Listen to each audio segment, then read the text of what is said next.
how to address homophobia or sexism in the moment. There are a lot of ways to address homophobia or sexism in the moment, but here's what comes to my mind first. When an act of homophobia or sexism occurs, first, make sure you're safe. If you feel like pointing out problematic things will lead you to physical harm or emotional distress, don't do it. Second, tell the person who did or said something problematic that it was problematic. Hey, that really wasn't cool. That was homophobic. That was sexist, etc.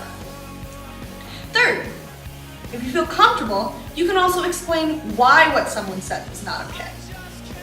You can practice by remembering times that people have been homophobic or sexist and think of a good way to respond to them. Or you can make up scenarios in your head to practice. When you said that's so gay, it makes it so that it's not okay to be gay. It's not a joke, and it hurts people's feelings, as well as makes the world harder for gay people. When you catcalled that girl walking by, you weren't complimenting her, you were harassing her. You made yourself a threat, and you made just walking down the streets unsafe. Everyone should have the right to walk around and not be harassed.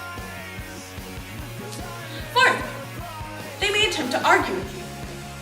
Why do you have to be so uptight? It was just a joke. I was just complimenting her. Everyone being so PC all the time ruins all the fun. I didn't mean it. I didn't mean anything by it.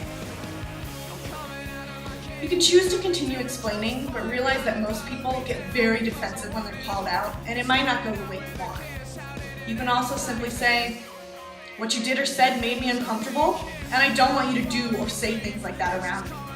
Or something like, I don't think it's just a joke or just an opinion, but I don't want to talk about it anymore. Fifth, if you notice that someone else in your group is visibly upset, or if you know that the act of homophobia or sexism negatively impacts or triggers someone in your group, you can also privately communicate to them that you're their friend, and you're there if you want to talk or need someone to confide in or comfort them.